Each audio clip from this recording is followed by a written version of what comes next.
You got it? Yeah. That's how you do it, folks. And we're back. Had a lot of good response from that last bike build. Originally, I was like, there's no way anyone's going to want to watch me build this thing up. But it was the best video put out so far. You guys seem to really like it. I guess people really like bike checks. People like social media posts of bikes and whatnot. So what better way to walk you through it than to show you how it's built and every part in it and how it's set up. So we're going to show you how to build the perfect free ride bike / rampage bike / fun downhill bike. This one is a YT Tues with a customer end. So it's 27.5 front, 26 rear. Custom tuned from Fox for the suspension, but not too far away from what you can do with just volume reducers. And yeah, really excited to show you guys how I build my downhill bike.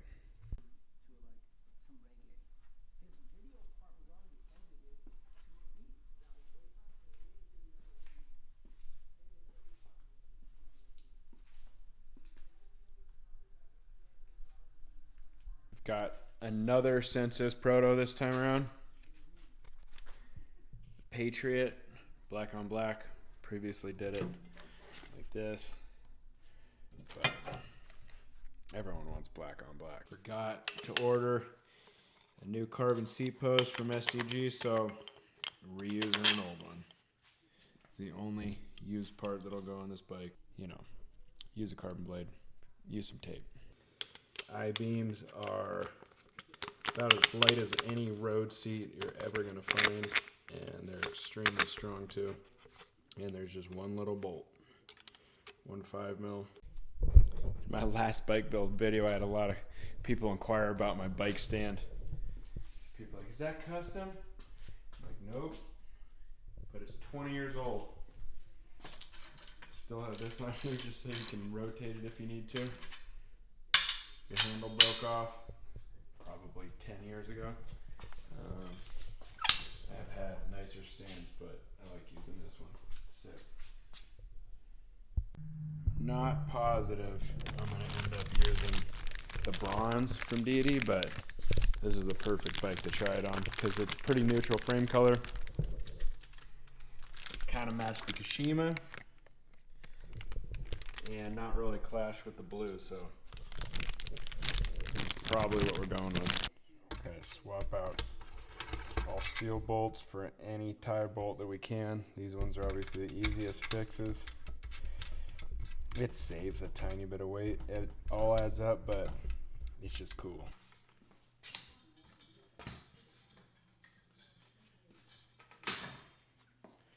For this bike, I'm gonna be taking off the 27.5 stock rear end on it and putting on this bad dog. YT made custom seat stays for us, so the horse link, all you need is the seat stay to make the whole chain stay shorter, and it's about 423 millimeters, and it's about an inch shorter than the stock one, and use 26-inch wheels, or 26-inch wheel in the back, 27.5 in the front, and it's perfect. All the racers are switching 29, 27, but I think the 26, 27.5 is best for free riding and the kind of riding I do. Probably the sickest part about this whole bike is the Fox custom decals they made for me. Got Battleborn on there, that's the Nevada State slogan. Switching to blue this year. Chugging champagne on there. And I'll be giving some of these away because I got a few extras. So tell your friends. Subscribe this channel, follow me on Instagram, tag 2 friends, and I'll send some out to the winners. YT's pretty brilliant with the single-sided bolts here. Juan Hall and Gwen decided that make it a hell of a lot easier to work on a race bike if you only had to work on it from one side. So, thanks, bros. All right, got that off. You didn't need to see what happened. I had to switch the bearings and everything, so it's not pretty. But This is the shorter rear end that YT makes for all its athletes. Besides Jordy runs 27.5 rear, but the rest of us run 26. This is the old one, carbon. It's quite a bit lighter, but understandable that they didn't want to pay for a whole new mold just for swing arm for 4 people, but we're stoked. And the frame's still plenty light enough. This is pretty remarkable. This weighs absolutely nothing. That's the chainstay. Now we're going to try to get this thing back together. These are little wedgers that enable it to have just one bolt from one side. You got to keep.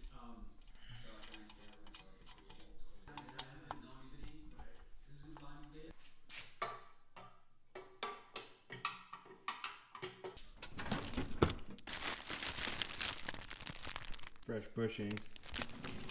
Got the bushings in. Nice thing about a fresh bike, everything is new, except for that seat post.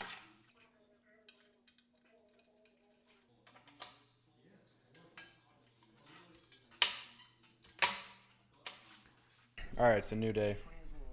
I got the swing arm on last night. It was super late by the time I finished it, so back at it again. Cutting the steer. Remember, measure twice, cut once. I'm just basing it off of my last bike, and it's 7 1/16, and I triple checked it, so nothing worse than wasting a CSU. It doesn't really matter if you use a pipe cutter or a hacksaw and a cutting guide. These are not the thickest of aluminum, so it's usually pretty easy with a pipe cutter. As long as you ream it. We got this old guy from Harbor Freight. I won't do it here because I want to do it in the garbage. But a trick that Deity taught me. He used to be Cedric's mechanic. They worked for SRAM. You can just use the other piece and just grind it out. So you can get your star nut in there, and then get the outside, and it'll bevel it in really nice. Or you can go to Harbor Freight and get one of these for like $1. Little star nut tapper. You can use an old one. You can just use an old bolt. But if you have one of these, it's pretty nice. Good enough. Shimano doesn't make a PF30 bottom bracket, which is what the YT Tues has. So get this little guy from Wheels Manufacturing. I bought it, and it does the adapter for you. So it's got the same weight as using a plastic PF30, and then with their little adapters, so might as well get better bearings. I think these are angular bearings in this one, and they don't have a guarantee, but it says it'll stop the creak. So there's no specific side on this bottom bracket. It's one side's the same as the other. Bearings are same size. Outer cup is the same size, and it just threads together. So tap one side in and get the other side as close as you can, and then start threading it in.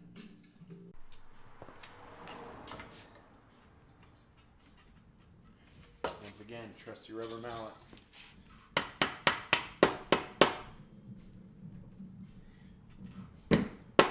She's good.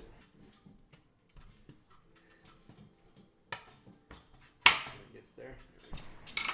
Takes the same tools, Shimano BBs, and for the center lock.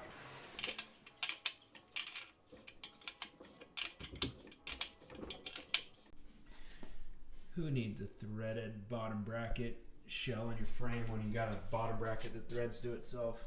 Word is that there has never been a broken set of Saint cranks ever. Warranty. It's pretty remarkable. They're a little heavier than carbon cranks or some lighter stuff, but it's pretty nice. Peace of mind knowing that no matter what you do, you will not break your cranks. Alright, so we got these little spacers that come with it. Little kind of dust seal racers.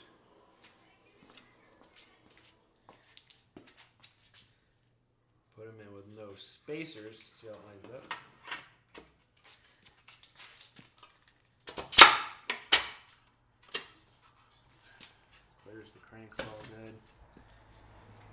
long as it tightens up, we don't need any of these little shims. Look who came to join us. Help build.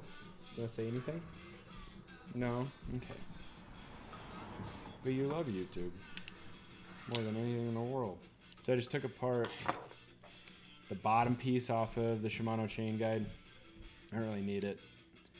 The luxury of not really worrying if I bend my bend my chain or hurt my chain, but surprisingly, they never bend. So I've been pretty fortunate with it. So I just use the top guide and save a little weight, and then it just runs a little cleaner, not having to go through the bottom one, because you can run the top one without really having any drag. Just like it, little details. So I just measured my old bike, which is nice having that, and we just have one spacer in it. So these were always the worst part of setting up a bike. It's getting your chain guide dialed. So another reason why I don't run the bottom one, because you don't need it, and it makes it a little easier to set it up and keep it in line. And if you have the same setup year after year, then you get to know your spacing.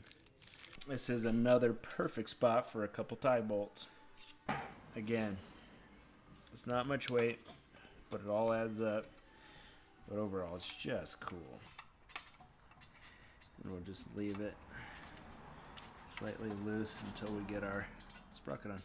I'll have to pull this up so we can get it on. T25 doubles as a 4 sometimes if you really need it.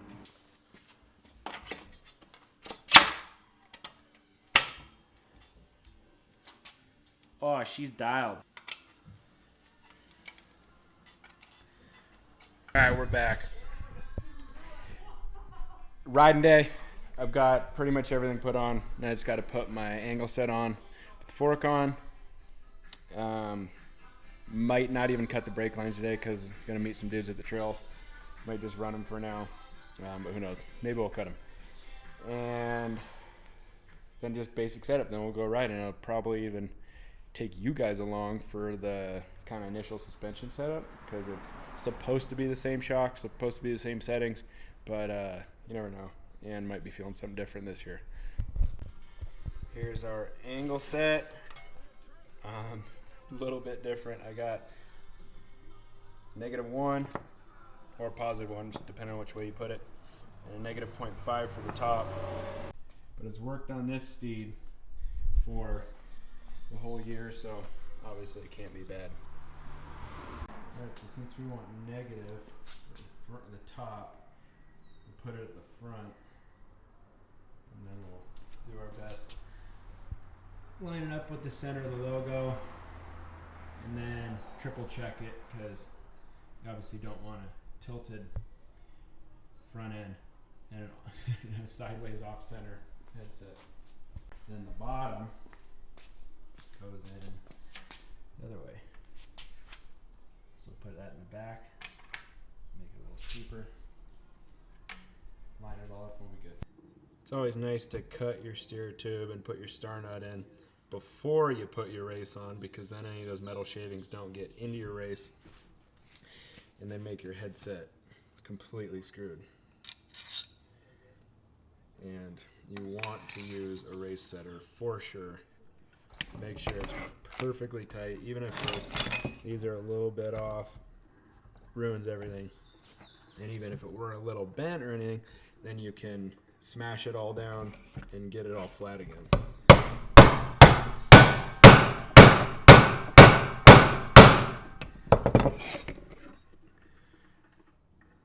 And she's dialed. Sensus carbon spacers.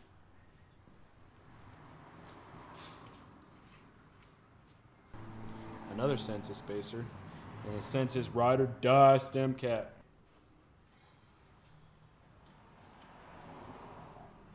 Looks like I had a little over margin on my cut. It's all good. Better to cut over than to be under, so should be good to go. Tie bolt once again. Remember your bumpers. It's too easy to forget your bumpers.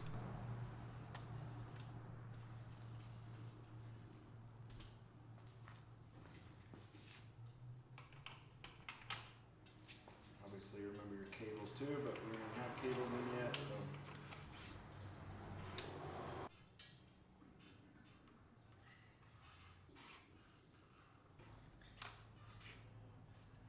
The sickest part about all this is there's no need to line them up with anything except for the top of the crown. Perfect. Might as well line your knobs up while you're at it too. Make it look. Dang! She ain't ugly.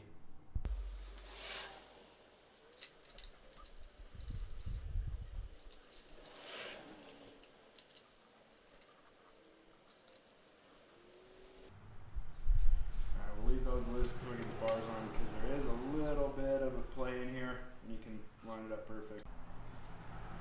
My signature Deity Bars, the CZ38. We got 38 millimeter rise, and I can't remember. I think it's 9.5 by 4.5. So it's a little less upsweep than the standard bend bar, and a little more back sweep. So it's a little more Ricky Carmichael-ish, a little more rolled back, less front. It's a lot better for bad wrists, and I don't know. I guess just my riding style. Putting the white on there. Forks, the bronze on there, coming together.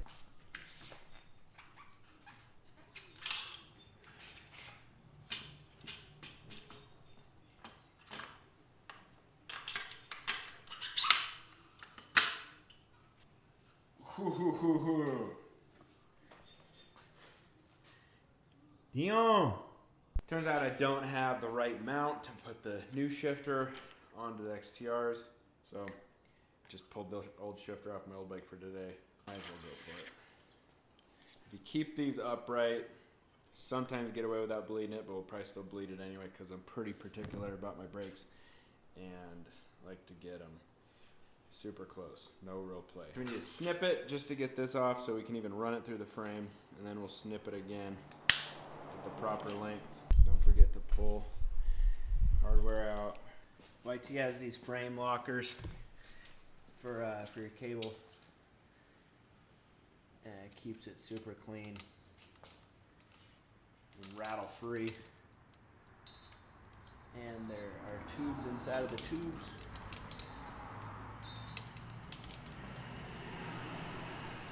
So you can just run it straight through them.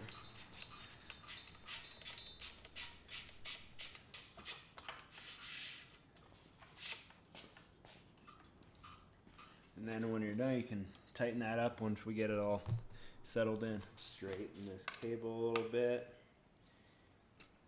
So you got it as clean as possible. Line it up with the mount on the frame.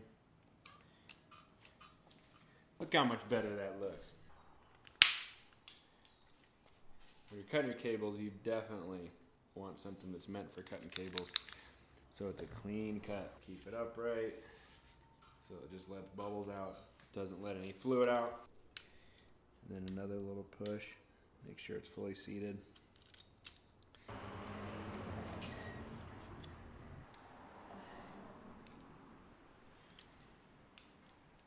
The fluid level looked pretty high, but then just after pulling this off and then giving it a couple pumps, you can see it dropping a little bit. So that means we can add more. And then these bubbles are coming out. Even stock bleeds aren't necessarily perfect. Put your fluid in there, give it a couple pumps. See some bubbles coming up. You feel the lever play getting less and less and less. And while we do the rest of it, I'm just gonna put some of these Sensus koozies on here.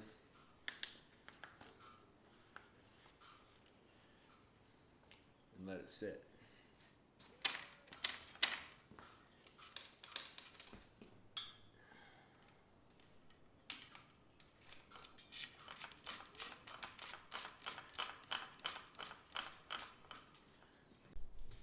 So we just peeled that back, zip tied it in there, and then I'll take a lighter to it and melt it on. And skipping this mount because it was just a little too tight and puts it toward the tire, so if I just put it on this one, it should keep it out of the tire. Right in. Just got the derailleur cable housing in, got both the brakes on deck. leading on their own. Just set the limit screws. That's usually all you have to do. Flip it nice and close. Rather just change a cable than have any extra to play with. I usually just use the back side of the cable cutters to crimp it. Again, I like to do the standard. Usually what's in the booklets makes it easy. Top gear, the biggest ring in the back, but not around the derailleur, and then add 2 full links, and it's usually pretty spot on. So we'll mark it right there, and then add, that should be the perfect amount for the extra from the derailleur cage.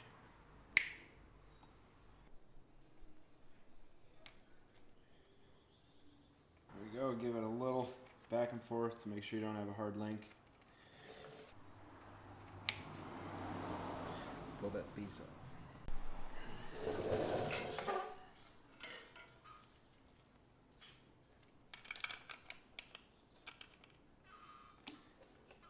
Put your clutch back on. Set the guide. Pull the brake fluid out, and then we're ready to rip. You don't want it riding up too high, don't want it riding too low. Gets rid of the noise and makes it work the best it can possibly work.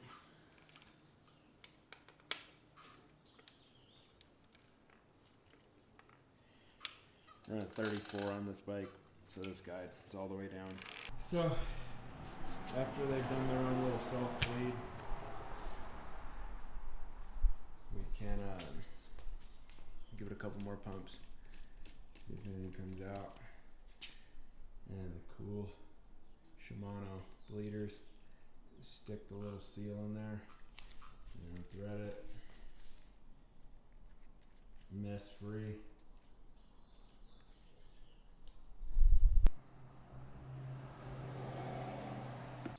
Then when you're done, put the top on, keep anything from contaminating it. My signature grip from Sensus, first grip I ever designed, first grip we ever made.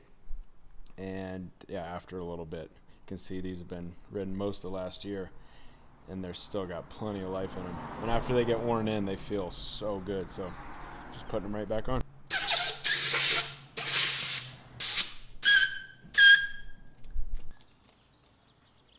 It's nice to set up your bars and everything after you're all done, because there's nothing else that's going to throw it off. We get this stem in line with the crown first. I like to line my brakes up by looking at the edge of the brake right there with the bar. Then you make sure the other side's dialed too. I run my shifter a decent amount in because they're long paddles. You can get to it from over here. Keeps it out of the way if you're hitting your knee or something. And then I like to crank these pretty much all the way back. Get them as close to the bar as possible with the brake still working well. Because I want to be able to pull it here. People get on my bike and think that it's messed up, but because it wouldn't work here because it'd hit your knuckle. But I like it over here because essentially you're making a fist and you're just riding like this when you're braking. Then get your seat set. I like it pretty far forward on the I-beam. Better for like flip suies. Better for grabbing for Superman C-Crab flips and whatnot. And I like to keep it a little slack on it. Single bolt. Easiest seat post there is. How's that? Sensus, SDG Collab, Patriot, SDG Carbon post. And then like that, it's done.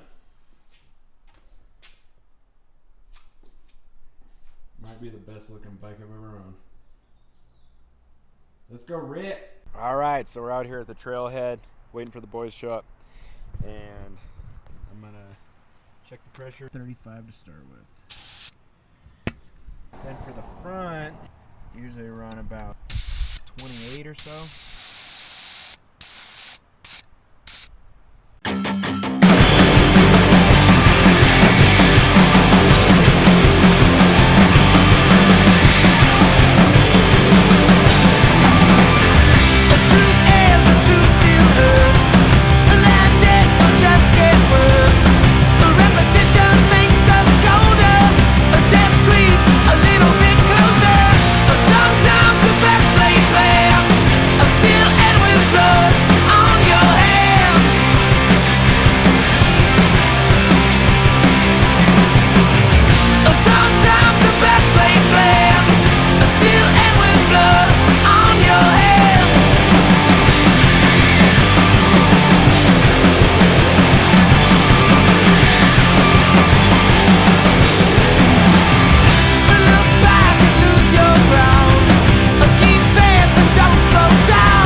Couple laps in and she's feeling real nice.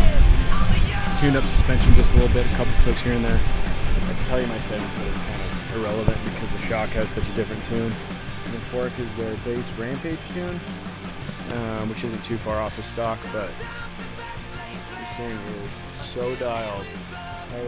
Pretty much the only thing I do is tighten the V tension a little bit. That's about it. Fresh kit. Good day.